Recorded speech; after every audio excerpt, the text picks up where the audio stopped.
Saat SMA, aku mengejar si pintar, berpura-pura bodoh, memintanya untuk menjadi tutor setelah sekolah. Tapi tanpa sengaja terlalu berlebihan. Karakter yang kubangun terlalu mendalam. Dan sekali lagi pergi menanyakan soal padanya. Lin Qingya akhirnya tak tahan dan berkata, "Jika anak kita nanti kecerdasannya sepertimu, bagaimana kita bisa hidup?" Saat Lin Qingya mengucapkan kalimat itu, aku juga ikut tertegun. Tapi sedetik kemudian aku tersenyum. Lin Qingya, kau baru saja mengatakan anak kita. Kau salah dengar. Aku mengatakan anakku. Lin Qingya menyangkal tanpa ekspresi. Dia perlahan menatapku. Aku sebenarnya yakin tidak salah dengar. Karena telinga Lin Qingya memerah. Entah dia sendiri merasakannya atau tidak. Lin Qingya, umurmu masih berapa? Sudah memikirkan tentang punya anak. Aku menyipitkan mata dan menopang wajahku sambil menatapnya. Lalu siapa yang sudah kau pikirkan sebagai ayah dari anak itu? Kemudian wajah si pintar ini perlahan memerah. Lin Qingya membanting kertas ujian akhir semester. Aku berkata tanpa ekspresi di depannya. Bukankah kau ingin bertanya?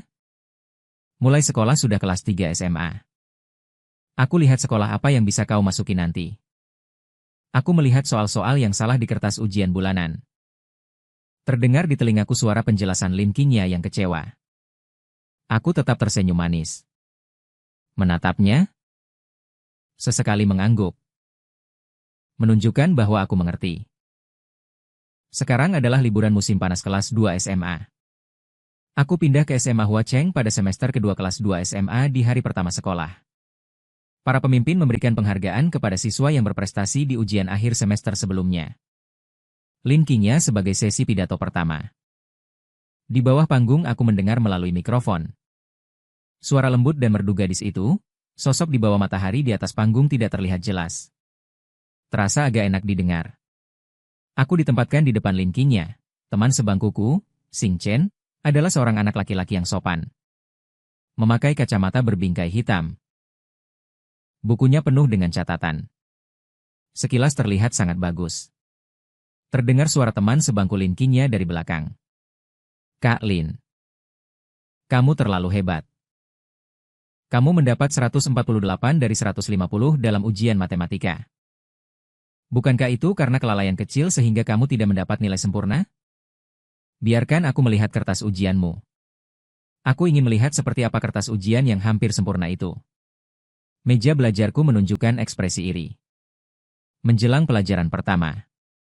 Wali kelas adalah guru matematika. Dia secara alami memperhatikan aku, siswa pindahan, Xing Chen. Bagikan kertas ujianmu dengan teman sekelas baru. Jadi, aku juga melihat kertas ujian dan lembar jawaban Xing Chen. Dia mendapat skor 108. Skor ini dianggap sebagai dasar menengah di kelas. Tidak masalah. Soal yang sedikit lebih sulit. Pikirannya mungkin berbelit-belit. Tingkat kesulitan kertas ujian adalah menengah ke atas. Terutama karena soal esai terakhir tidak dapat diselesaikan dalam satu kertas ujian jika tidak dijelaskan secara langsung. Wali kelas berkata di atas bahwa bagus jika bisa mengerjakan 2 subpertanyaan pertama dari soal esai terakhir. Sudah bagus. Salah. Menurutku pertanyaan yang aku buat, bagi kalian. Diperkirakan hanya Lin Qingya yang bisa mengerjakannya di seluruh kelas, dengan kemungkinan yang sangat tinggi. Aku menatap soal itu untuk waktu yang lama. Ujung penaku mencoret-coret di kertas buram. Akhirnya aku mendapatkan jawaban. Kemudian membandingkannya dengan jawaban referensi. Senangnya, Mu Chen. Apa yang sedang kamu tulis? Suara Xing Chen terdengar. Matanya tertuju pada kertas buramku. Aku menghapus jawabannya.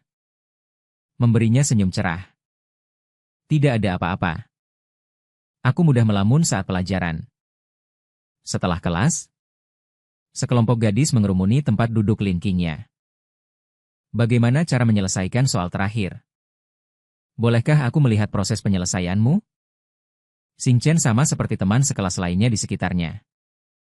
Juga melirik ke tempat duduk Lin Qingya. Bedanya? Ada kesedihan di matanya. Dia sudah mencoba menyelesaikan soal itu. Tetapi para gadis yang mengelilingi Lin Qingya jelas pandai matematika. Dan memiliki hubungan yang baik dengannya.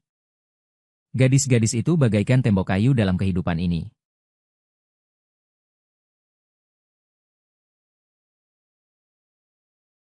Tidak ada hubungannya dengan usia. Hanya pengakuan atas kemampuan. Apalagi di usia ini berani bertanya kepada teman sekelas. Terkadang butuh keberanian. Jam istirahat segera berakhir, pelajaran berikutnya. Saya terus berbagi kertas ujiannya dengan teman sebangku baru saya. Hanya saja sore itu sepulang sekolah. Saya melihat dia masih berjuang dengan soal matematika terakhir itu. Saya beberapa kali ingin berbicara. Akhirnya dari sudut mata saya melihat dia yang baru selesai membereskan barang-barangnya ingin pergi ke meja belakang. Teman sekelas Lin, saya punya soal yang ingin saya tanyakan. Bisakah kamu? Saya juga memperkenalkan diri kepadanya. Nama saya Mu Chen. Maka, pandangan Lin Qingya pertama kali tertuju pada wajah saya. Saya tersenyum padanya. Daya tarik saya cukup bagus.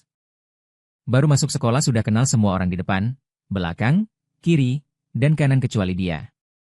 Terutama Lin Qingya terlalu sibuk. Setiap jam istirahat, dia tidak dikelilingi. Pasti dipanggil guru ke kantor. Gerakan Lin Qingya membereskan barang-barangnya berhenti dan mengangguk ke arahku. Bolehkah Xingchen meminjamkan kertas ujianmu untuk saya gunakan? Saya menoleh untuk meminta kertas ujian ke teman sebangku saya. Lalu langsung mengulurkan tangan menunjuk. Soal terakhir ini, soal besar ini, Xingchen tertegun. Lin Qingya juga berhenti sejenak. Tapi dia tidak mengatakan apa-apa. Mulai mengambil pena dan kertas buramnya dan menjelaskan dengan suara pelan. Xingchen juga melihat. Jalur pemecahan masalah Lin Qingya jelas. Bahkan penjelasannya pun berangkat dari pemikiran siswa. Setiap langkah yang dijelaskan, dia akan berhenti dan melihat apakah saya mengerti langkah ini. Xingchen di samping tanpa sadar mengangguk. Saya bertanya. Lalu dia pura-pura. Saya akan lalu melanjutkan berbicara. Suara Lin Qingya lembut.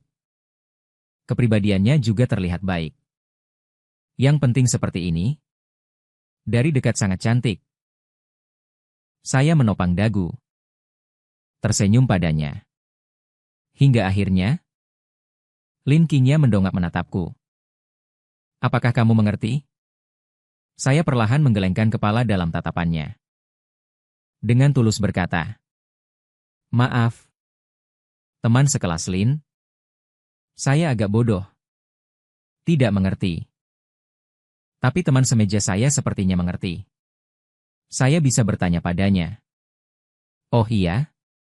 Bolehkah saya meminjam kertas coretanmu? Lin Qingya. Jadi setelah berbalik, saya mengambil kertas coretan Lin Qingya dan menyerahkannya kepadanya. Sambil membuat gerakan memohon padanya. Teman semeja, tolong jelaskan lagi padaku setelah kamu mengerti.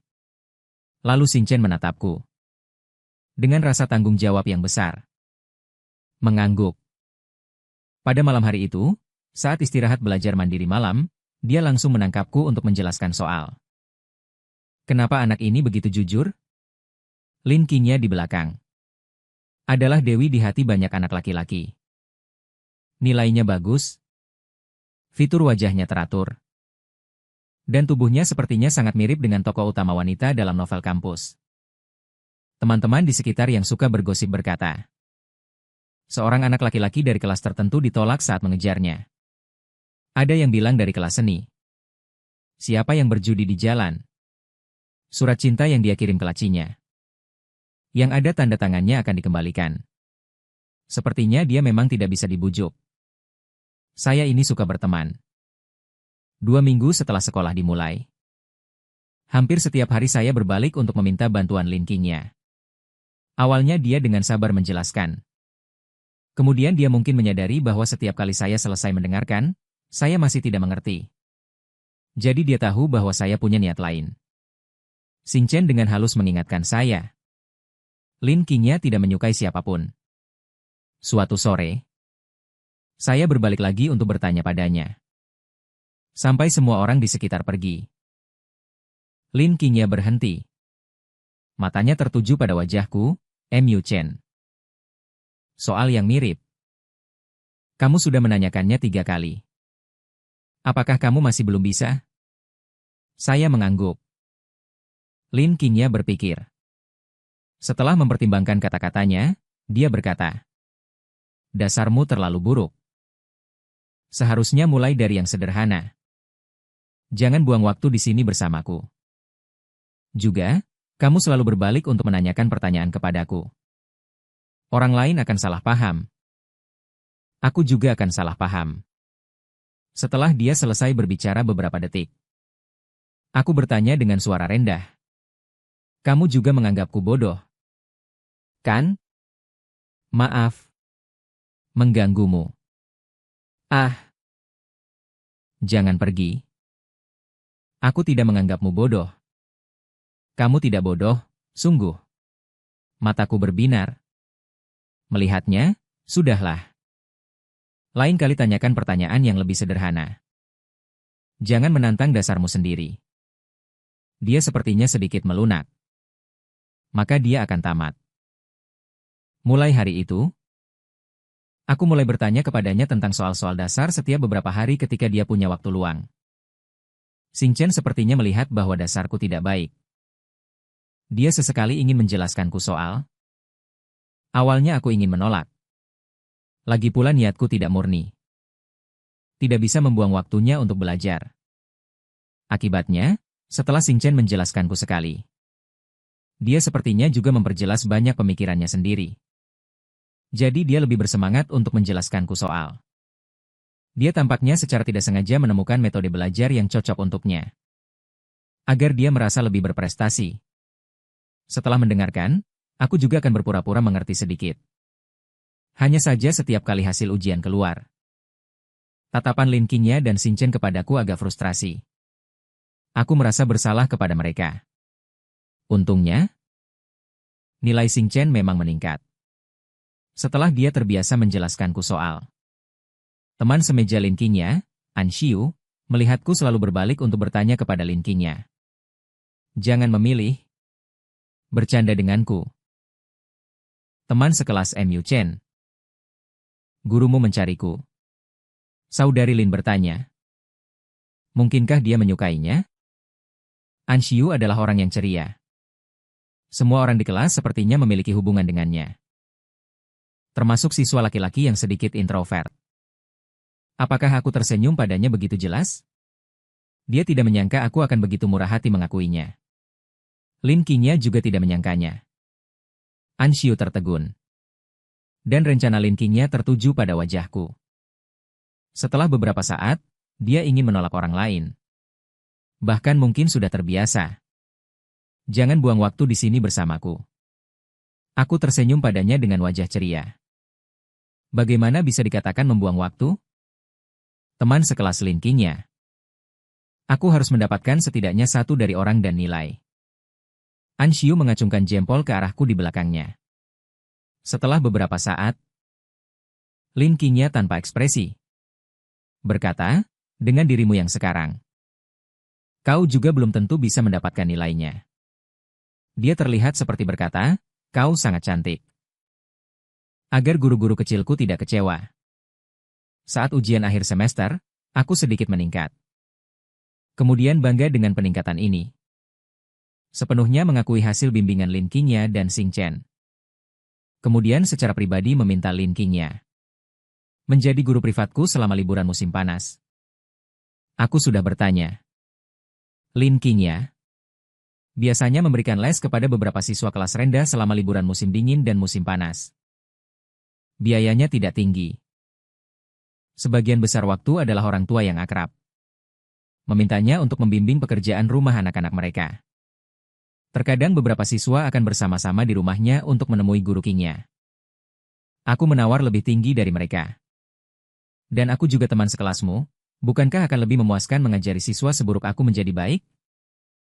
Guru Qingya, mohon. Aku tahu kamu cantik dan baik hati, pasti tidak akan menyerah pada siswa pemalas. Benar kan? Di luar dugaan, Lin Qingya menerima bimbingan 1 lawan 1 dariku. Mengundang Mu Chen. Jangan terlalu banyak berpikir. Aku menerimamu karena kau memberi banyak uang untuk bimbingan. Kau lebih mudah daripada membimbing sekelompok anak sekolah dasar yang berisik itu. Dan jangan berpikir yang tidak-tidak. Aku tidak akan berpacaran di usia muda. Aku menatap gadis yang sangat serius ini sambil tersenyum. Apa kau tidak pandai menolak orang? Lin Qingya menatapku dengan bingung. Lin Qingya menolak orang. Seharusnya memberitahu orang itu bahwa kamu tidak menyukainya. Bukannya mengatakan kamu tidak pacaran.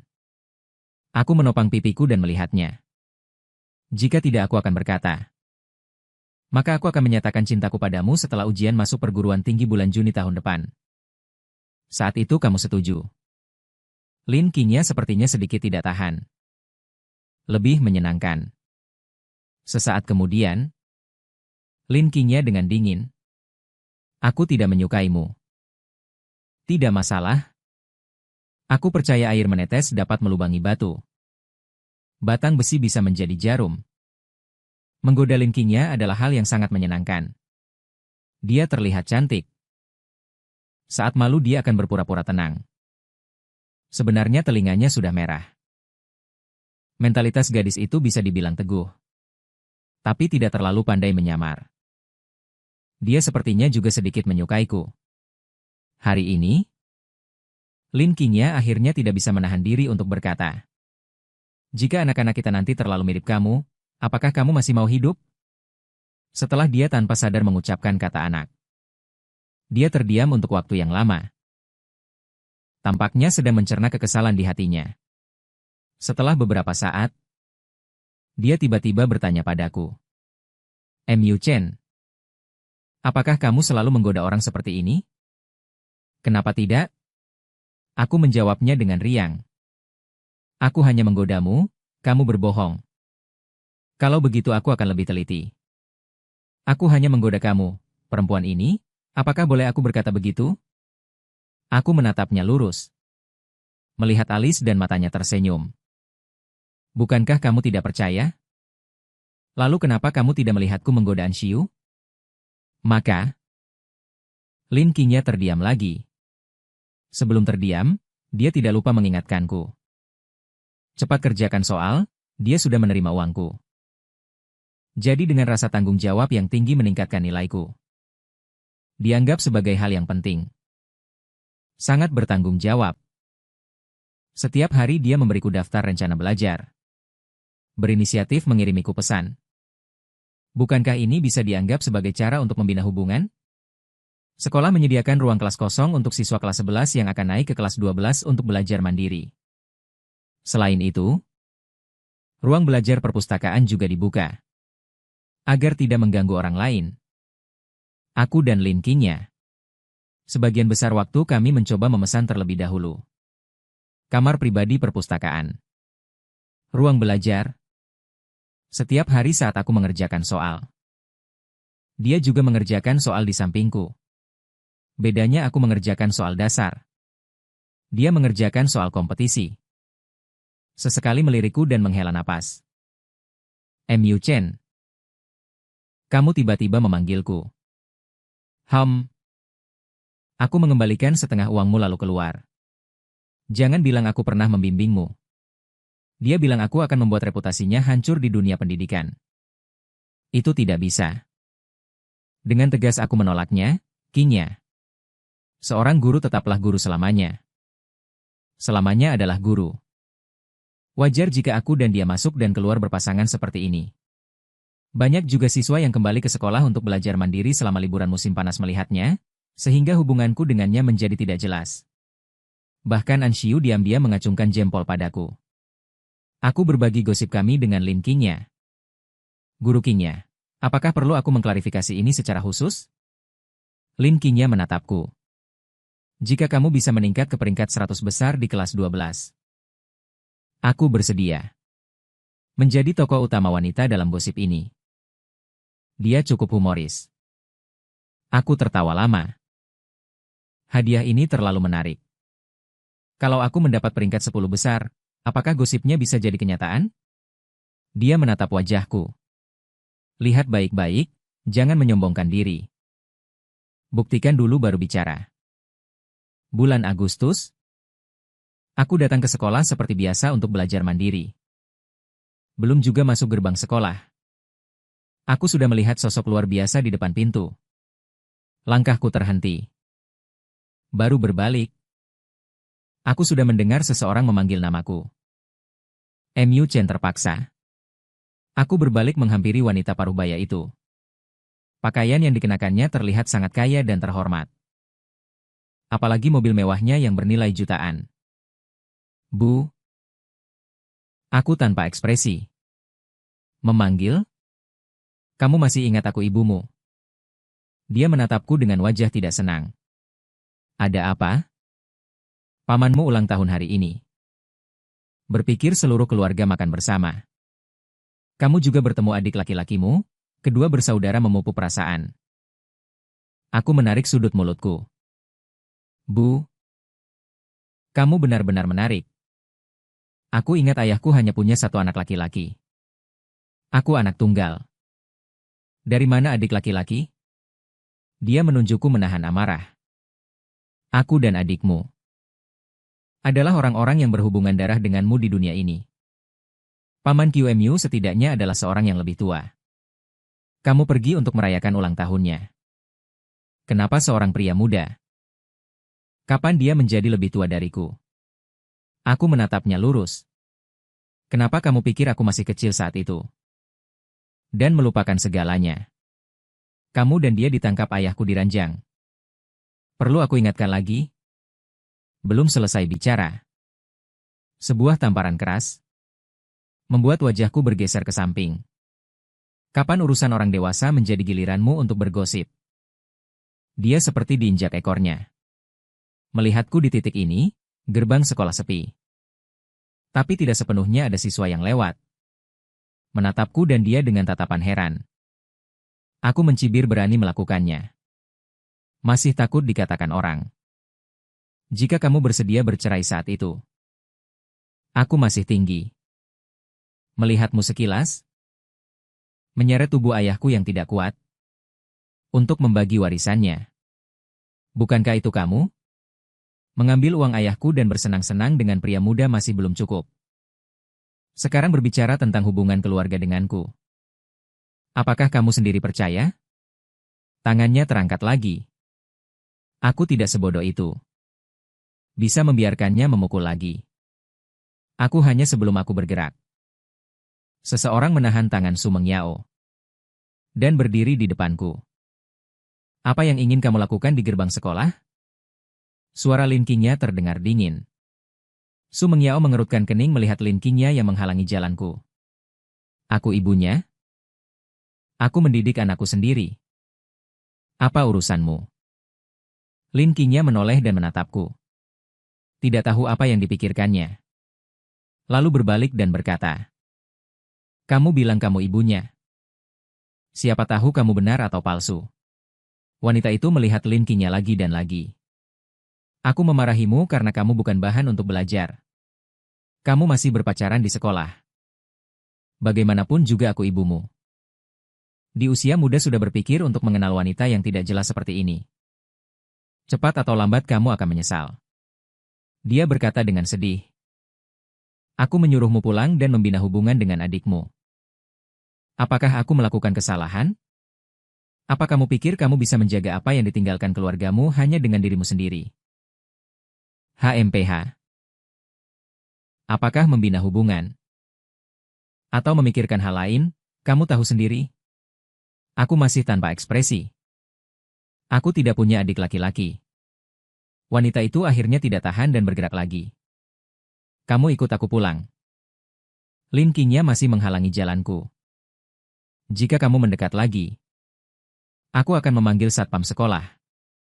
Gadis nakal. Aku mendidik anakku. Apa urusanmu? Aku memperingatkanmu. Jika kamu masih berhubungan dengan MU Chen, aku akan mencari orang tuamu. Lin Qingya sama sekali tidak terancam. Dia masih berdiri tegak. Menatap wanita itu. Kamu boleh mencari. Tapi dia melihat. Seolah tidak akan menyerah membawaku kembali. Mu Chen. Jika kamu masih menganggapku ibumu. Malam ini pulanglah dengan Patu untuk makan malam. Aku ingin memaksaku. Dia tenang dan terkumpul. Sekarang aku satu-satunya walimu. Apa kamu percaya? Aku akan mengurus kepindahan sekolahmu. Aku menatapnya dengan dingin. Jika kamu punya kemampuan, lakukan saja. Apakah kamu merasa hidupmu terlalu nyaman? Dari sudut pandang hukum. Dia memang wali saya. Tapi aku juga bukan objek yang bisa dia kendalikan. Aku dan dia menemui jalan buntu di gerbang sekolah. Setelah sekian lama, dia tetap masuk ke mobil dan pergi. Lin Qingya melihat mobil itu pergi. Berbalik, melihatku, Mu Chen. Apa kamu baik-baik saja? Kata-katanya tiba-tiba berhenti. Karena hanya dalam 2 detik singkat itu. Air mataku menetes di sudut mataku. Aku mencoba berbicara dengan tenang kepadanya. Lin Qingya. Terima kasih. Tapi aku mungkin tidak bisa belajar hari ini. Belajarlah sendiri. Mungkin perbandingan antara penampilanku biasanya dan sekarang terlalu kontras. Ekspresi Lin Qingya tampak sedikit bingung. Tidak lama kemudian, dia membawaku ke taman terdekat. Di sudut sebuah paviliun. Dia berkata kepadaku, menangislah jika kamu ingin menangis. Sejak aku tumbuh dewasa, mungkin tidak pernah ada orang yang bisa mengerti seperti ini. Ini pertama kalinya aku menangis di depan seorang gadis. Dia memegang tisu yang diambil dari tasnya. Tadi di jalan, dia berhenti di samping dan menungguku menangis. Sambil memberiku tisu untuk menyeka air mata. Setelah beberapa saat, dia akhirnya bertanya, ada apa tadi? Dia bukan ibumu? Aku bertanya dengan terseduh-seduh. Di sekitarnya terlalu sunyi. Angin bertiup tidak terlalu panas, sejuk. Lin Qingya tidak berbicara. Dia menunggu dengan tenang. Aku selesai menangis. Tapi kesunyian seperti ini memicu keinginan untuk bercerita. Kenapa kamu tidak bertanya apa yang terjadi? Jika kamu bersedia berbicara, kamu bisa mengatakan kamu tidak bertanya dari mana aku harus mulai. Lalu mengapa kamu tidak mau pergi dengannya? Karena dia bajingan. Dulu dia mengandalkan wajah dan kata-kata manis untuk membujuk ayahku menikah dengannya. Saat aku berusia 7 tahun, ayahku didiagnosis menderita kanker stadium akhir. Saat dia sakit parah, terungkap bahwa ibuku sudah lama berselingkuh. Ada pria yang tahu dia tidak akan hidup lama. Demi mendapatkan lebih banyak uang, dia menunda perceraian. Hanya untuk mewarisi sebagian besar warisannya. Awalnya bahkan untuk mendapatkan lebih banyak. Dia juga memperebutkan hak asuhku. Setelah ayahku meninggal, nenek dan kakekku membawaku kembali untuk membesarkanku. Awalnya kupikir sebagian besar aset mereka berdua dialihkan ke ayahku. Setelah ayahku meninggal, dia baru menyadari bahwa saham perusahaan tidak pernah dialihkan atas nama ayahku. Dia tidak mendapatkan apa-apa. Sebagian besar warisan ayahku adalah rumah mobil dan uang. Dia kemudian menikah dengan gigolo dan melahirkan seorang putra. Setelah kakekku meninggal, dia tahu aku adalah satu-satunya ahli waris dan mulai menghubungiku untuk menjalin hubungan kekeluargaan. Kakek membuat surat wasiat, menunggu sampai aku berusia 18 tahun untuk mewarisi semua asetnya dan nenekku semasa hidup. Termasuk perusahaan.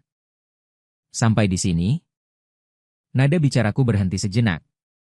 Ibuku bilang nilaiku buruk. Dan aku tidak punya kemampuan untuk mengelola perusahaan di masa depan.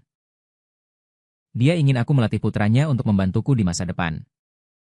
Ini pertama kalinya aku mendengar seseorang bisa mengatakan hal seperti itu dengan begitu percaya diri. Lin Qingya, tahukah kamu? Jika terjadi sesuatu padaku, ahli waris pertamaku adalah ibuku. Bahkan jika dia mengkhianati ayahku, dia tidak membesarkanku selama bertahun-tahun. Beraninya aku pergi bersamanya? Wajah di depan keuntungan sangatlah buruk. Dia telah melecehkanku untuk waktu yang lama sebelumnya. Kata-kata itu, mungkin dia sendiri tidak menyadarinya. Semuanya karena keserakahan. Terlalu lama melepaskan penyamaran. Dia sudah lupa berapa banyak orang. Siapa yang tahu jika dia akan menungguku mati seperti dia menunggu ayahku mati? Lin Qingya. Bagaimanapun juga, dia masih seorang gadis muda. Dan memiliki karakter yang membenci kejahatan. Orang seperti ini tidak pantas menjadi orang tua. Demi sedikit uang, hati nurani pun tak diperlukan. Hanya karena menginginkan puluhan properti yang ditinggalkan keluargaku. 20 lebih mobil, saham perusahaan, dan puluhan miliar modal tunai. Serta berbagai aset lainnya. Aku masih sedikit sedih. Lin Qingya, kenapa kamu tidak bicara? Apakah kamu masih ingin bicara? Malam ini Qingya tidak ada ya? Kamu bisa mencari nama dan biografi kakekku di internet. Dia tidak berbicara. Lin Qingya, setelah mendengar pengalamanku, haruskah kamu merasa kasihan dengan nasibku? Lalu memberiku pelukan yang menghibur?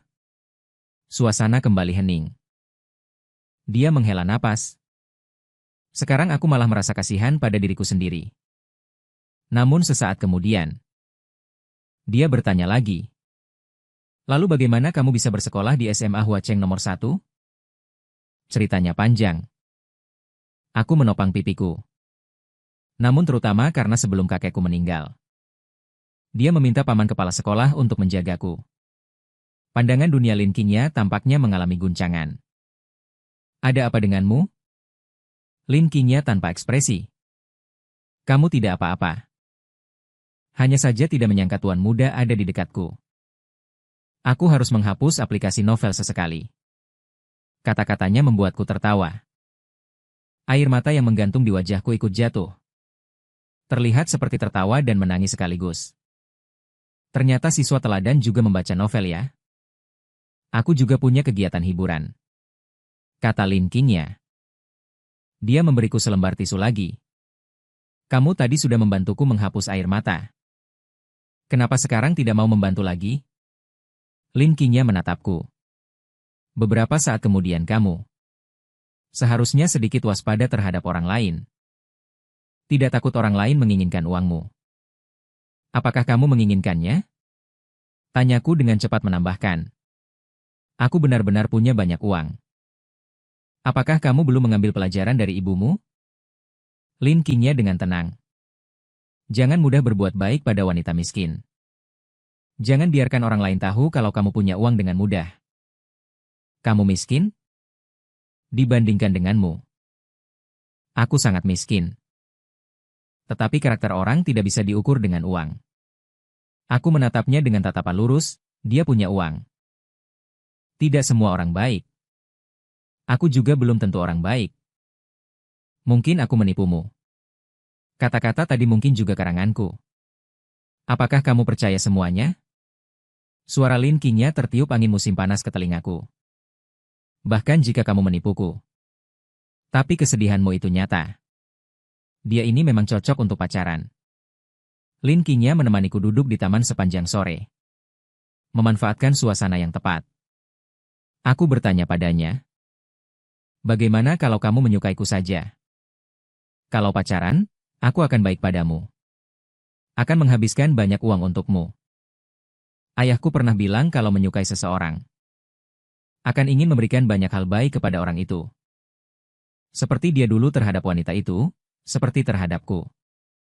Sebelum dia meninggal, sebenarnya dia sudah mewariskan banyak harta sebelum menikah ke namaku. Itu tidak bisa dikejar oleh ibuku. Namun Lin Qingya menatapku dengan ekspresi yang rumit. Apakah kamu ingin membayarku? Sebenarnya tidak masalah juga. Lin Qingya menolak pengakuanku. Juga menolak tawaran membayarku. Dia berkata, sebaiknya kamu belajar setiap hari dulu. Belajar yang rajin. Jangan terlalu memikirkan soal cinta di usia muda. Sejujurnya, di sekolah sebelumnya, semua teman di sekitarku berasal dari keluarga yang setara. Mereka sebenarnya sudah punya pikiran di usia ini. Beberapa ingin mendekati target yang keluarganya kaya untuk dijodohkan. Beberapa hanya tidak punya otak. Aku sudah tidak terlalu sedih. Tetap saja aku penasaran. Kenapa kamu tidak menyukaiku? Mereka semua sangat menyukaiku. Lin Qingya berhenti sejenak. Mereka, para pengejarku. Hanya saja tujuan orang-orang itu tidak murni. Jangan bicara soal teman seumuran. Mereka yang lebih tua beberapa tahun dariku. Wanita yang sudah kuliah. Juga bukan hal yang baik. Sering muncul di depanku. Berpura-pura menjadi kakak perempuan yang perhatian. Mereka berdandan dengan mewah. Mempermalukan diri di depan anak di bawah umur. Sungguh tidak berperasaan. Lin Qingya. Aku punya uang. Tidak ada lagi orang tua yang bisa mengatur. Aku hanyalah penyakit besar yang harum. Tahukah kamu berapa banyak orang yang mengaku sebagai teman kakekku dan ingin menjagaku? Lin Qingya tidak berbicara. Setelah menatapku lama, dia berkata, "Aku tahu kenapa kamu tidak bisa belajar. Pikiranmu dipenuhi hal-hal yang berantakan. Tidak heran kemajuanmu sangat lambat. Sungguh tidak romantis." Hiburan Lin Qingya untukku berakhir di sini. Kemudian dia meningkatkan intensitas bimbingannya. Dia berkata, "Jika kamu masih punya waktu untuk memikirkan hal-hal yang berantakan itu, lebih baik fokuskan pikiranmu untuk belajar." Pengajaran guru Qingya. Layak dengan gaji yang kuberikan padanya. Dia juga tidak memungut biaya karena aku adalah pengejarnya. Tapi dia masih berharap aku tidak memberitahu orang lain bahwa dia membimbing terlalu banyak siswa. Itu merusak reputasinya. Liburan musim panas singkat bagi siswa kelas 12. Setelah sekolah dimulai kembali. Sebenarnya ada beberapa orang yang hilang di kelas. Lin Qingya juga tidak ada di antara mereka. Mereka semua adalah kandidat kompetisi. Lin Qingya adalah orang yang paling mungkin mendapatkan rekomendasi di SMA nomor 1 Huacheng sejak awal. Dia dan orang lain yang mendaftar untuk kompetisi. Diatur untuk membentuk kelompok. Orang yang bisa aku ganggu saat istirahat berkurang. Hanya tersisa teman semeja yang antusias. Dia sekarang sangat suka memberiku soal. Anshiu entah bagaimana melihat arti patah hati dari wajahku. Dan menghiburku. Mu Chen. Berpikirlah positif. Kuliah dan cinta. Kuliah lebih penting, kan? Setelah dia mendapatkan rekomendasi, dia akan kembali menemanimu belajar, kan? Aku menatapnya dan kemudian menatap Xing Chen. Dengan suara pelan aku bertanya padanya. "Apa kamu juga berpikir aku berkencan dengan Lin Qingya?" Xing Chen berkedip, "Bukankah begitu?" Tentu saja ini adalah skandal yang sukses. Selama liburan musim panas itu, banyak orang melihat Lin Qingya. Membawaku belajar sepanjang hari. Teman-teman sekelas yang naif percaya bahwa hanya cinta yang bisa membuat Lin Qingya tidak meninggalkanku, seorang siswa yang buruk. Sepertinya tidak ada dari mereka yang dirusak oleh uang. Sungguh menggemaskan. Teman-teman sekelasku. Kursi di sebelah Anshiu selalu kosong. Dengan barang-barang Lin Qingya di atasnya. Berbagai buku teks dan buku latihan. Dan kertas ujian yang sudah dikerjakan. Setiap satunya pada dasarnya adalah kunci jawaban. Lin Qingya tidak memiliki mata pelajaran favorit. Bahkan jika jalan pintas melalui rekomendasi tidak berhasil. Kembali untuk mengikuti ujian masuk perguruan tinggi tidak akan terlalu berpengaruh. Bulan September. Ketika Lin Qingya selesai mengikuti liga. Dia kembali untuk memeriksa kemajuan belajarku. Setelah memeriksa, dia mengerutkan kening. Sepertinya ini lebih serius daripada kompetisinya.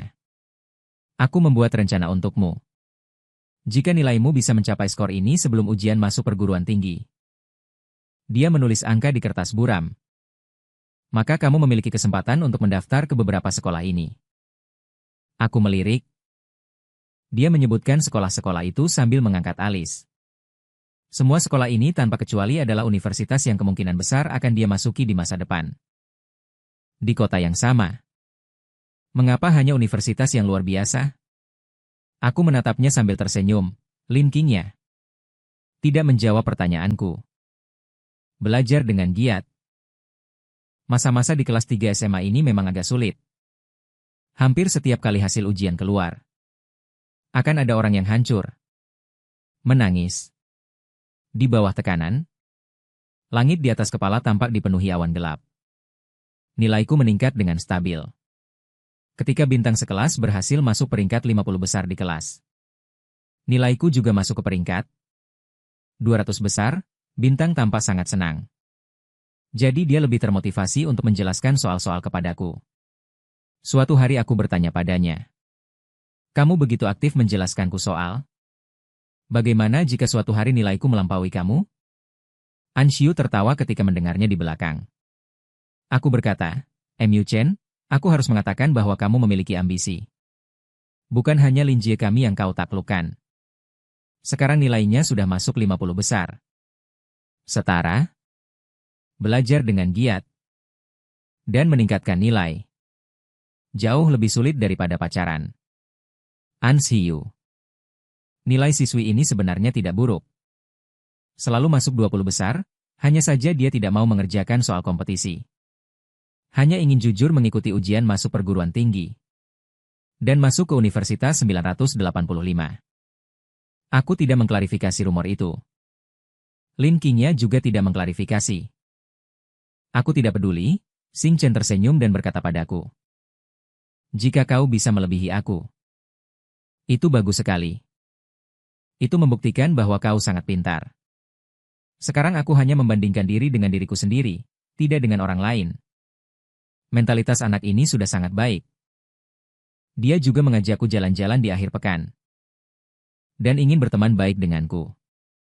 Saudaraku, selama tahun terakhir di kelas 3 SMA.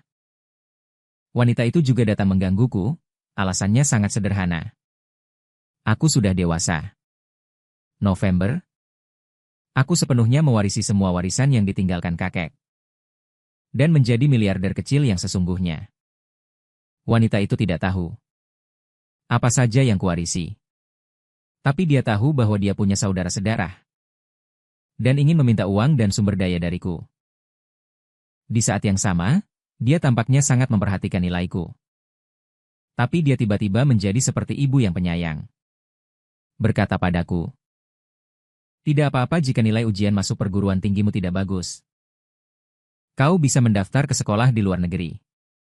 Di hari ulang tahunku, aku menerima banyak ucapan selamat dari orang-orang. Lin Qingya tidak kembali ke sekolah. Dia tampaknya sedang mengikuti pelatihan. Tapi dia mengirimiku pena bulu yang sangat berkualitas. Dan juga sebuah kartu. Di atasnya tertulis dengan tulisan tangan yang indah, "Semoga sukses di masa depan." Dia bahkan tidak mau menulis lebih banyak kata-kata ucapan. Di akhir bulan, Lin Qingya kembali ke sekolah. Dia terlihat lebih kurus. Namun, setelah melihat nilaiku meningkat lagi, dia merasa sedikit lega dan membuat rencana baru. Sekolah yang dia tetapkan untukku. Sesuai dengan nilaiku saat ini. Sebenarnya masih jauh dari pertemuan lama Han Xiu. "Kak Lin, akhirnya kamu kembali. Bagaimana perasaanmu tentang finalnya?" Lin Qingya bukanlah orang yang akan melebih-lebihkan sebelum hasilnya keluar. Dia berkata begitu saja. Anshiu melihatnya memegang kertas ujianku. Dan memilih suara. "Kak Lin, kita berdua sudah menjadi teman sekelas selama 2 tahun, kenapa tidak bertemu? Kamu buatkan aku rencana belajar. Apakah aku begitu kalah dari orang lain?" Setelah hasil kompetisi keluar, Lin Qingya berhasil masuk tim pelatihan nasional. SMA Huacheng nomor 1. Termasuk dia, hanya ada 3 orang. Waktu tampaknya berlalu sangat cepat. Dalam sekejap mata sudah 1 semester lagi. Tahun baru tiba. Sejak Februari, sekolah sudah mengumumkan berita bahwa Lin Qingya diterima tanpa tes. Banner merah besar dipasang pada bulan Maret. Layar elektronik di depan gedung sekolah juga mulai bergulir. Total ada 3 spanduk. Spanduk Lin Qingya berada di posisi paling menonjol. Waktu setelah diterima sangatlah bebas. Lin Qingya tidak memilih untuk berlibur. melainkan memilih untuk kembali ke sekolah. Kembali ke tempatnya, menjadi guru yang baik yang selalu siap memecahkan masalah bagi teman-teman sekelas. Tentu saja tidak peduli tentang hal ini. Namun, aku keberatan Lin Qingya sekarang setiap hari mengawasiku mengerjakan soal. Dia sudah diterima. Dan secara khusus kembali untuk mengawasi belajarku. Seseorang langsung bercanda di depannya. Kak Lin, kalau tahu pacaran denganmu, bisa dibimbing 1 lawan 1. Aku sudah melamarmu. Anshiu tertawa terbahak-bahak di samping. Kak Lin, kalau dia bisa, aku juga bisa. Sekelompok gadis bercanda tanpa beban. Aku menatap Lin Qingya dan bertanya dengan suara pelan. Kenapa kamu tidak menjelaskan? Menjelaskan apa? Lin Qingya bertanya, kita tidak pacaran. Setelah beberapa saat Lin Qingya menjawab, kamu masuk 100 besar peringkat kelas. Aku butuh waktu lama untuk menyadari lelucon yang kubuat saat liburan musim panas tahun lalu. Jika aku masuk peringkat 100 besar di kelas, dia bersedia menjadi tokoh utama wanita dalam rumor ini. Aku menatapnya dengan mata menyipit. Kalau begitu, jika aku masuk 10 besar, apakah perjanjian itu masih berlaku? Lin Qingya terdiam lama sebelum berkata, ini agak sulit bagimu. Aku tidak akan mempersulitmu. Setelah rapat sumpah 100 hari, suasana di kelas menjadi lebih tegang. Langkah kaki ujian masuk perguruan tinggi semakin dekat. Guru wali kelas juga memperhatikan Lin Qingya yang tinggal di kelas untuk membimbingku. Tapi Lin Qingya sudah dijamin masuk.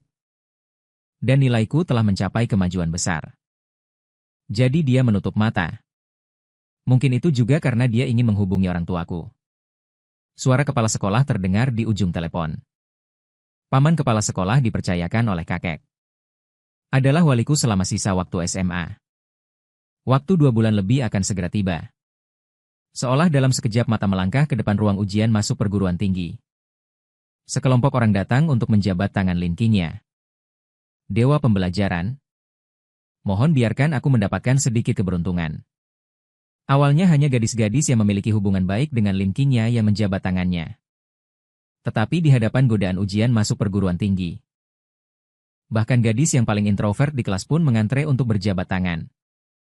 Di hadapan ujian masuk perguruan tinggi, Lin Qingya berdiri di sana dalam diam. Tangannya disentuh oleh semua gadis di kelas. Sangat mirip dengan orang jujur yang tak berdaya. Aku tertawa terbahak-bahak di samping. Tapi masih berdiri di depannya.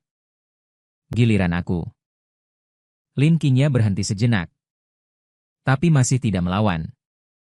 Mengulurkan tangan kanannya dengan mati rasa. Detik berikutnya aku langsung memeluk gadis di pelukannya. Seluruh tubuh membeku dan sorakan terdengar di sekeliling. Aku berbisik di telinga Lin Qingya. Biarkan aku mendapatkan yang besar. Lepaskan. Setelah Lin Qingya, ekspresinya masih tidak berubah. Tapi rona merah di wajahnya menyebar sampai ke akar telinganya. Aku harus pergi ke ruang ujian. Dia baru membuka mulut dan berkata, Wu Chen, semangat. Bulan Juni ini, jangkrik bernyanyi di luar jendela. Bergema di hembusan angin. Masih membawa hawa pengap. Setiap soal di bawah pena akan menjadi jejak kaki di masa depan. Setelah ujian masuk perguruan tinggi, saya menyambut periode waktu yang sibuk. Orang yang diatur kakek sebelum meninggal membawa saya untuk mulai berhubungan dengan urusan perusahaan. Dalam pengaturan yang dia berikan kepada saya harus berhubungan dengan hal-hal ini di usia ini. Bahkan jika memiliki kekayaan sebanyak apapun. Di mata banyak orang, saya hanyalah sosok yang bisa dimanipulasi. Keluarga-keluarga yang ramah kepada saya adalah seperti itu. Para pemegang saham perusahaan juga seperti itu. Mereka tanpa sadar meremehkan saya. Menunggu saya. Membuat semuanya berantakan. Kemudian seperti lalat tanpa kepala meminta bantuan mereka. Waktu ini terlalu sibuk. Saya harus menolak undangan liburan teman-teman sebaya. Termasuk Lin Qingya hanya bisa meluangkan waktu setiap hari untuk menggoda sertifikatnya di WeChat. Lin Qingya tidak menolak. Setelah ujian selesai, Dia sebenarnya bertanya kepada saya bagaimana ujiannya. Apakah dia harus membantu saya memperkirakan skornya? Saya menolak. Tapi tidak lupa bertanya kepadanya dengan menyedihkan. Bagaimana jika saya gagal dalam ujian? Lin Qingya selalu menghibur beberapa kata. Dia sangat pintar. Tetapi dia tidak pernah meremehkan siswa dengan nilai buruk yang meminta bantuan kepadanya. Tidak sengaja pamer. Menggunakan beberapa pengetahuan yang bukan milik siswa SMA untuk menjawab. Cobalah untuk mengikuti pengetahuan dasar adalah orang yang baik. Hehe. Siapa yang tidak suka menggoda orang jujur seperti ini? Pada hari hasil keluar, saya masih menerima undangan Lin Qingya. Pergi keluar dan bertemu di sebuah toko santai kecil. Melihat Lin Qingya, aku berlari kecil ke arahnya. Memeluknya? Kemudian dia tersipu lagi. Mengapa kamu memeluk orang tanpa sepatah kata pun? Bisakah kamu memperhatikan di depan umum? Aku sudah duduk dan menatapnya sambil tersenyum. Asalkan bukan di depan umum. Bisakah aku memeluknya? Tidak berbicara. Minuman dan makanan ringan dipesan di atas meja. Waktu perlahan tiba. Titik untuk memeriksa nilai, Lin Qingya memegang ponselku dan memasukkan nomor ujian masukku. Kulihat napasnya jelas lebih berat. Bulu matanya sedikit bergetar, sepertinya dia lebih gugup daripada memeriksa nilainya sendiri. Klik untuk mencari tahu. Dia tiba-tiba mendongak dan melihat. Aku bertanya, apa kau serius saat bilang kau menyukaiku sebelumnya? Atau hanya bercanda? Aku mengangkat alisku, di matamu. Apa aku terlihat suka bercanda? Lalu kenapa aku tidak bercanda ini dengan orang lain? Detik berikutnya, tangan Lin Qingya menutupi tanganku. Nada bicaranya sangat lembut. Tapi matanya entah kenapa terlihat sangat serius. Baiklah. Tidak peduli bagaimana hasil ujianmu. Kita akan tetap bersama. Aku baru menyadari apa yang terjadi setelah beberapa detik. Aku punya pacar. Lin Qingya sudah mengklik tombol pencarian. Tapi halaman berputar cukup lama tanpa menampilkan nilai. Sekarang, entah berapa banyak orang di seluruh provinsi yang sedang memeriksa nilai. Wajar jika tidak bisa langsung muncul. Tapi setelah beberapa kali direfresh, masih tetap sama. Di toko yang sama. Sepertinya ada juga orang lain yang sedang memeriksa nilai. Jelas ada orang di sekitar yang sudah mendapatkan nilainya. Mereka sedang berceloteh dan berbagi dengan teman-teman mereka. Dan setelah Lin Qingya merefresh beberapa kali, dia juga tidak melihat nilaiku. Dia menatapku dan menghibur. Tidak apa-apa. Mungkin pemeriksaan nilai juga ada tahapannya. Belum diperbarui ke tahapmu. Ponselku berdering. Ada panggilan masuk. Lin Qingya mengembalikan ponselnya kepadaku. Aku menjawabnya. Meskipun agak bising di sekitar. Tapi suara mikrofon ponsel cukup untuk terdengar olehku dan Lin Qingya. Halo. Apa ini dengan siswa MU Chen? Saya guru dari kantor penerimaan Universitas Peking. Selamat, nilai ujian masuk perguruan tinggi Anda termasuk dalam 50 besar di provinsi ini. Apakah Anda mempertimbangkan untuk datang ke sekolah kami? Setelah menerima telepon ini, aku menatap Lin Qingya yang linglung dan tersenyum padanya. Awalnya aku ingin mencarimu setelah hasil ujian keluar untuk menepati janji. Siapa sangka kamu tidak perlu. Mendapatkan peringkat 10 besar juga bisa kululuskan. Aku tidak menunggu dia menjawab. Ponselku berdering lagi. Beberapa panggilan berturut-turut berakhir. Aku menoleh dan menopang daguku sambil melihat pacar Lin Qingya. Apakah kamu ingin aku mendaftar di universitas yang sama denganmu? Pacar baruku dalam beberapa panggilan telepon. Akhirnya menyadari sebuah fakta. Aku telah mempermainkannya selama lebih dari setahun. MU Chen. Kamu berpura-pura bodoh. Menipuku tentang hal-hal akademis. Kenapa kamu bilang menipu? Aku telah melalui bimbingan belajarmu selama lebih dari setahun. Dan akhirnya menerobos diri sendiri untuk mendapatkan nilai bagus. Aku menyentuh tangannya. Siapa sangka berpura-pura bodoh. Benar-benar berhasil mendapatkan dia. Lin Qingya marah tapi tidak sepenuhnya marah. Seperti merajuk. Jangan marah. Setelah lepas dari status lajang. Hari pertama harus membujuk pacar. Mungkinkah aku harus mengikuti ujian dengan level sebelumnya? Dan kamu akan senang? Lin Qingya berpikir sejenak. Tetap tidak senang. Kenapa wanita begitu sulit dibujuk? Aku mendekatinya. Dan kemudian dengan cepat mencium bibirnya. Masih marah? Dia langsung membelalakan matanya. Dan kemudian wajahnya memerah tak tertahankan. Aku menyentuh wajahnya. Masih marah? Aku akan menciummu sampai kamu tidak marah lagi. Belum selesai aku berbicara. Lin Qingya mengulurkan tangan untuk membungkam mulutku. Dengan wajah memerah menatapku dengan marah di depan umum. Perhatikan bicaramu. Kemudian di depan umum. Aku mencium telapak tangannya. Seketika wajahnya yang cantik itu juga sangat menarik. Aku menopang wajahku dan menatapnya. Lin Qingya menjadi pacarku. Adalah untuk memberiku ciuman dan pelukan. Biasakanlah untuk sementara waktu. Lin Qingya kemudian berkata dengan suara pelan. Lain kali bisakah kamu membiarkanku mencuci tangan dulu? Ini tidak higienis.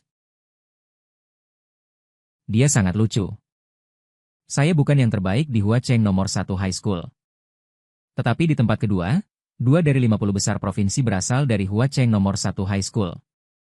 Nilai saya mengejutkan. Banyak orang. Kepala sekolah menelepon saya secara khusus untuk berkomunikasi. Setelah memastikan nilai saya tidak masalah, dia dengan gembira mulai bekerja sama dengan publisitas sekolah. Ketika saya kembali ke sekolah nanti, saya dikelilingi oleh orang-orang yang berisik. Anshiu sangat bersemangat. MUG. Apakah nilai ujian masuk perguruan tinggimu ini benar? Tidak mungkin menyontek sejauh ini. Apakah kamu bermain pura-pura bodoh dengan kami sebelumnya?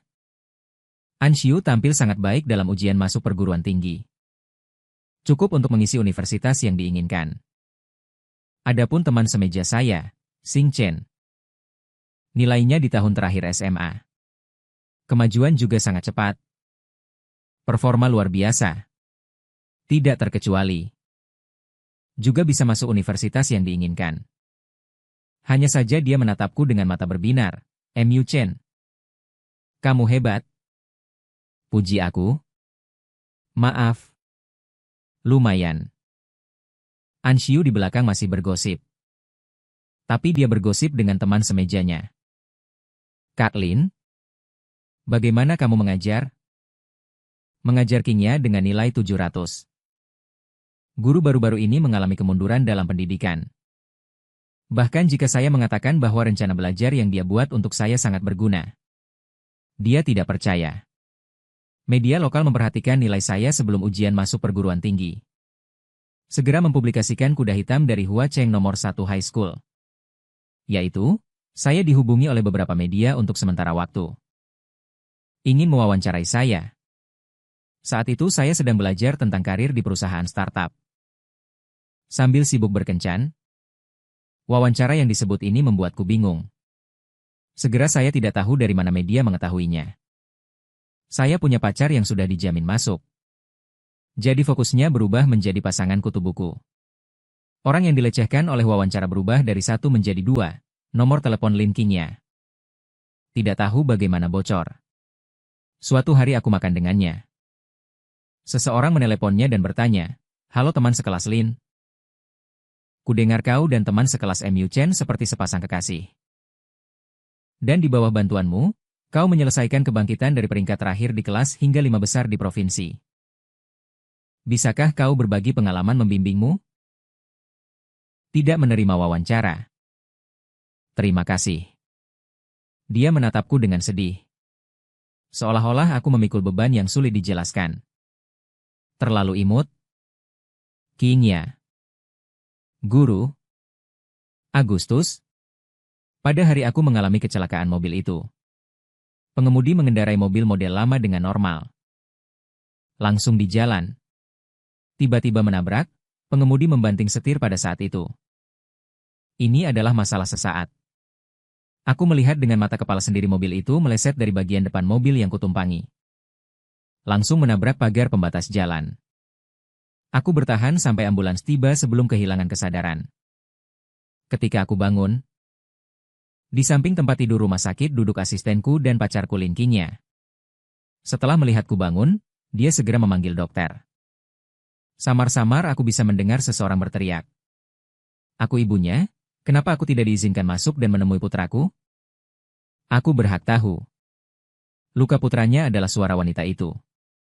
Kepalaku pusing dan ingin muntah. Tapi aku tetap menahan diri dan berbicara kepada asistenku. Paman Hi, lapor polisi. Kecelakaan itu bukan kecelakaan. Paman Hi adalah asisten yang ditinggalkan kakek untukku. Bisa dibilang salah satu dari sedikit orang yang bisa dipercaya. Paman Hi menyadari keseriusan masalah itu. Segera menelepon. Ketika dokter masuk untuk memeriksaku, ada penjaga yang berjaga di pintu. Mereka menghalangi ibuku. Tidak lama kemudian, polisi datang. Wanita itu dibawa pergi. Aku juga membuat pernyataan di bangsal. Jadi aku tahu bahwa satu-satunya orang yang meninggal dalam kecelakaan mobil ini adalah pengemudi yang menyebabkan kecelakaan. Pengemudi di mobilku bereaksi sangat cepat dan menyelamatkan nyawaku dan nyawanya sendiri. Beberapa hari kemudian, Paman Hi membawakanku kabar. Suna, wanita itu menyewa pembunuh. Bukti tidak terbantahkan. Pengemudi yang menyebabkan kecelakaan menderita penyakit mematikan. Memang tidak akan berumur panjang. Aku sudah lama menjaganya. Namun tak kusangka orang ini begitu kejam. Ibu biologisku ini. Dia pikir urusannya sudah beres. Luka di tubuhku tidak terlalu parah. Namun gegar otak membuatku sangat menderita.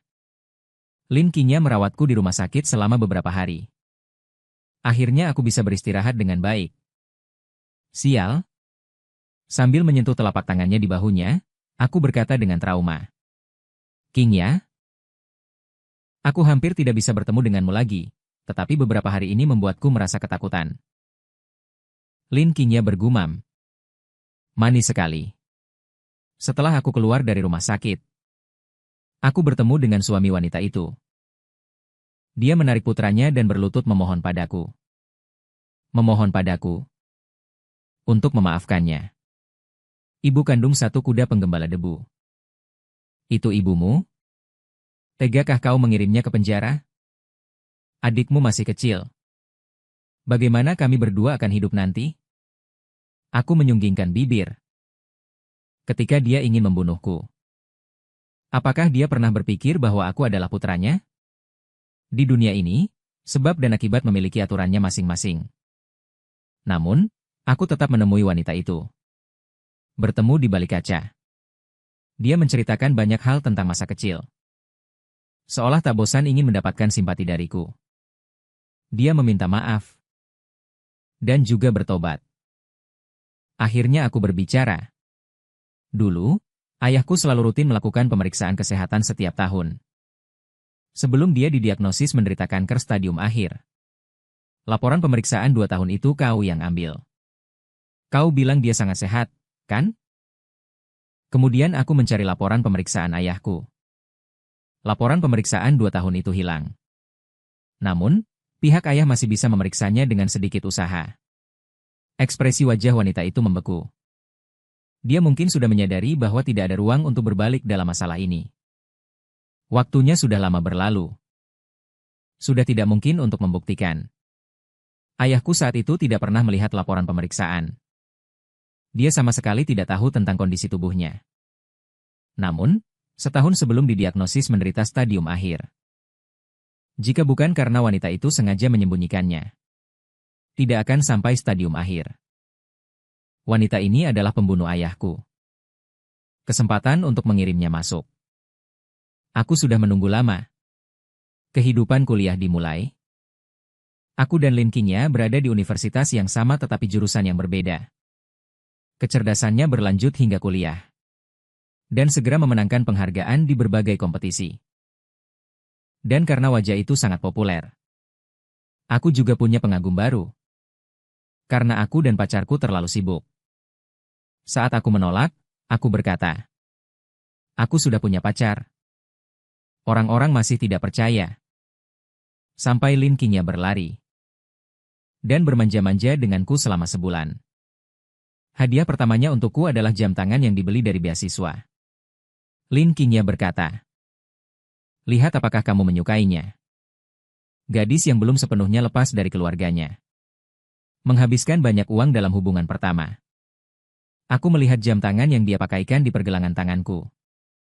Tertawa kecil. Bagaimana kamu membelinya? Mahal sekali.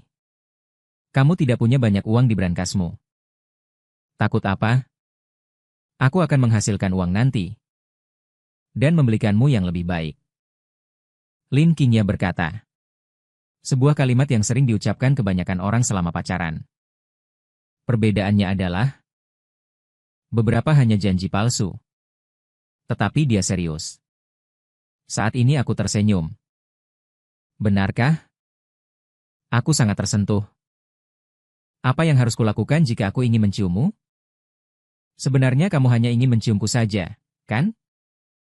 Dia masih sedikit mengenalku. Bolehkah aku menciummu? Boleh mencium selama 4 tahun kuliah ini.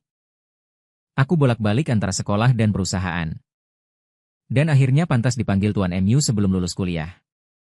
Sementara Lin Qingya bolak-balik antara sekolah dan berbagai kompetisi serta kegiatan akademis dan memenangkan banyak penghargaan. Kemudian melanjutkan studi pascasarjana. Lalu aku menjadi Tuan Lin. Dan dia masih di tempat tidur Qingya. Aku memeluknya dan menciumnya dengan lembut. Setelah itu, dia menyerahkan kunci mobil kepada bayinya. Dan mengemudi pulang pada akhir pekan di masa mendatang. Perubahan pada Lin Qingya dalam beberapa tahun terakhir cukup besar. Dia sedikit lebih tinggi dari saat SMA. Dan dia adalah seorang wanita cantik ketika dia keluar. Dia telah banyak dirusak oleh uangku dalam beberapa tahun terakhir. Bangun dari tempat tidur. Bermain-main dengan kunci yang kuberikan padanya. Tampaknya sedikit terdiam. Ada apa? Tidak suka mobil ini? Aku pergi ke garasi untuk memilih yang cerah. Yang kusukai bukanlah, Lin Qingya menatapku dan berbisik. Kau selalu memberiku hadiah setelah selesai. Aku merasa semakin seperti wanita simpanan sekarang. Aku terdiam sejenak. Kau keberatan? Tidak keberatan. Dia memelukku dengan prinsip. HMPH, kau hanya bisa memeliharaku seorang. Setelah lulus dari pascasarjana, Lin Qingya memasuki perusahaan teknologi. Dan gaji tahunannya jauh melebihi lulusan baru lainnya saat dia pertama kali bergabung. Selama masa kuliahnya, sebenarnya dia menghasilkan banyak uang. Ada beasiswa, paten, dan subsidi proyek, DLL. Setiap kali dia menghasilkan uang, dia membelikanku hadiah. Dari sudut pandang ekonomi, Qingya memang tidak sebanding denganku. Namun secara keseluruhan, ini masih merupakan hubungan yang sehat dan positif. Ketika aku melamar Lin Qingya, dia jelas terkejut. Setelah beberapa saat, dia bertanya kepadaku, apakah aku akan menikahi keluarga kaya? Kenapa dia jadi humoris? Lin Qingya menerima lamaranku. Pernikahanku masih sangat megah. Karena aku harus mengundang banyak mitra bisnis. Acara itu tidak boleh kehilangan muka. Kami menyelesaikan pernikahan kami di hadapan semua orang. Setelah menikah, Lin Qingya sangat sibuk lagi. Dan kadang-kadang harus melakukan perjalanan bisnis. Saat video call, aku hanya bisa melihatnya dan tidak bisa memakannya. Aku sedikit sedih. Kenapa setelah menikah? Aku masih harus menjalani hari-hari homesickness. Aku di ujung sini dan istriku di ponsel.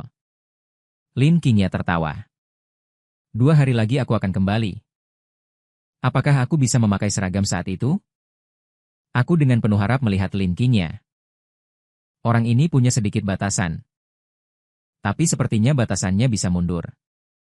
Kemudian, aku dan dia berdiskusi tentang memiliki anak. Maka saat aku berusia 29 tahun, Lin Qingya melahirkan seorang putri untukku. Anak kecil Lin Keke datang ke dunia ini. Memiliki seorang ibu yang bijaksana dan seorang ayah yang kaya raya. Saat berusia 3 tahun, mata bulat dan pipi cabinya sangat lucu. Mulut kecilnya cerewet suka berbicara. Tapi saat dia berusia 5 tahun dan berkata, 1+1 sama dengan 11. Lin Qinya tiba-tiba sedikit terdiam. Aku juga terdiam. Anak ini entah mirip siapa, hal seperti ayah positif ini. Benar-benar membuat orang tidak menyangka. Tapi tidak apa-apa. Yang penting tumbuh sehat. Namun, anak kecil Mu Keke seiring bertambahnya usia. Akhirnya menunjukkan bakatnya dalam belajar. Aku dan ibunya sama-sama menghela napas lega. Mu Chen aku tahu. Lin Qinya menatapku. Mu Keke tersenyum tipis. Mirip dirimu yang mengganggu, semuanya sudah selesai diukir.